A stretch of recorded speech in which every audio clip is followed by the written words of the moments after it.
The longest government shutdown in American history could be nearing its end. We're glad you're with us. I'm Kim Christensen. And I'm Phil Lipoff. Tonight, the Senate got the 60 votes it needs to advance this legislation to end the shutdown. That was only a procedural vote, though. It hasn't passed the chamber just yet. Small group of moderate Democrats solidified a deal with Republicans.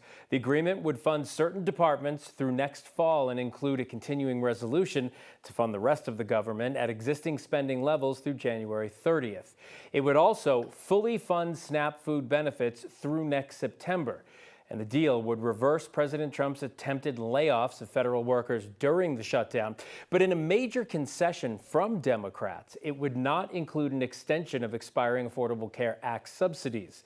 That's really what the entire shutdown has been about. Allowing tax credits to lapse will raise insurance premiums for millions of Americans. Instead, the Democrats settled for a promise that the Senate will vote on a bill to extend the subsidies by next month. Both of Colorado's senators, Democrats John Hickenlooper and Michael Bennet, voted against the measure.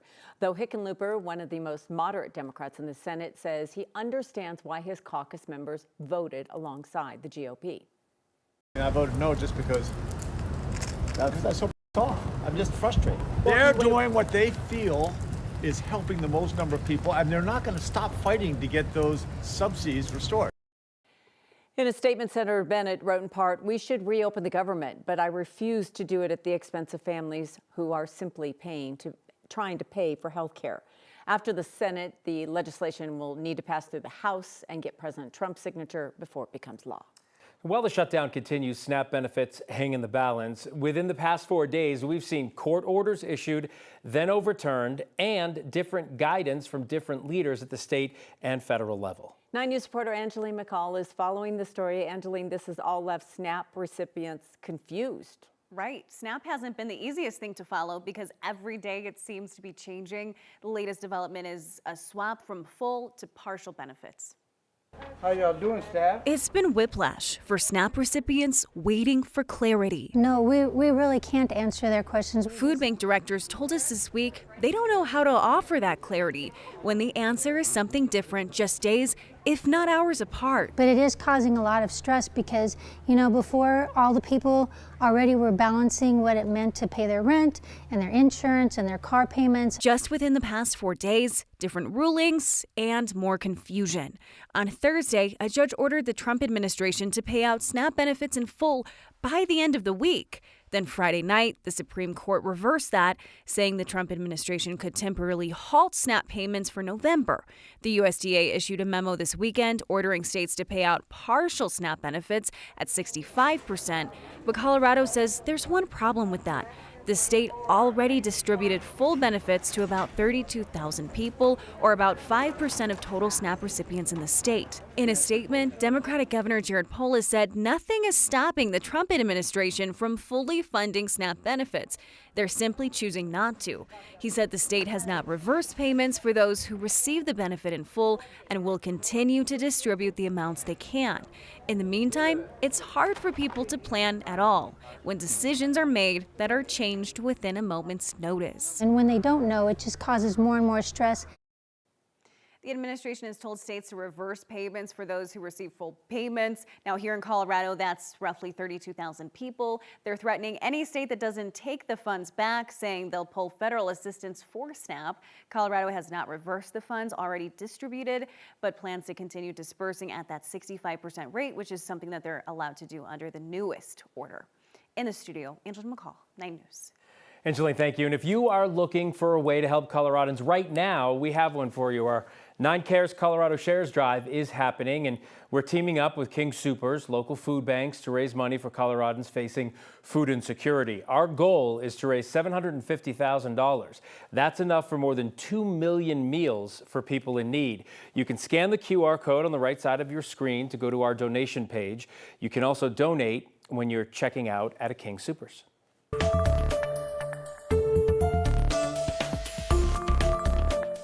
More than 2,000 flights have been canceled within, into, or out of the U.S. today. That's according to the flight tracking site FlightAware. It's the highest number of cancellations recorded since the FAA required airlines to cut flights, citing air traffic control staffing issues, made worse by the government shutdown. There was a 4% flight reduction this weekend. If the shutdown does not end by Tuesday, it will go up to 6%. It's important to note, not all of today's flight cancellations are a result of the shutdown. There was also bad weather on the eastern half of the country. The sun was out today here, but it was a chilly Sunday. The forecast is trending warmer for the start of your work week. 9 News Chief Meteorologist Kathy Sabin is here with us now. And Kathy, it was cold this morning, but you're saying, I mean, it's November, and it's not early November. It's sort of, we're getting into sort of mid-November in a couple days, and you're saying 70s. Yeah, this has been the trend with this unusual fall weather pattern that's been unusually warm and unusually dry. It's calm and quiet out here. We're going to drop back down into the 20s tonight, but not as cold as where we were this morning. Our low this morning, 24. Some areas in the teens, all part of an Arctic air mass that is just to the east of us that kind of moved westward into the Front Range. It kept us in the 40s all day. We're down to 37 here at the studios with the warmest temperatures out across the western slope. Winds are pretty calm along the Front Range, but starting to pick up over elevated terrain. This dry northwest flow is coming in around the backside of a ridge of high pressure that becomes the dominant feature for us, only allowing in a few clouds tonight and tomorrow. Temperatures today, which ran 10 degrees cooler than average in the 40s, are going to trend the other direction tomorrow and be 10 to 15 degrees warmer than average with lots of sunshine. So your weather headlines include this dry, warm,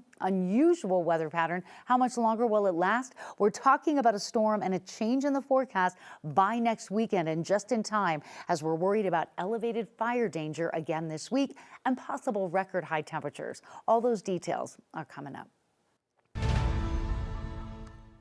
Today marks 1 month since a devastating fire ripped through Nederland, destroying the Caribou Village shopping center, and with it, more than a dozen businesses. Yet some are already rebuilding and reopening their shops in brand new spots. 9 News reporter Rachel Krause reports from Nederland. All right. Music is making its way back to the mountains. Today is our first official day. Doug Armitage is ready to get back to work. It feels really good. It feels really good to, actually have a workbench and be able to do that. We're just really lucky. Most of all, we're just feeling exceptionally fortunate.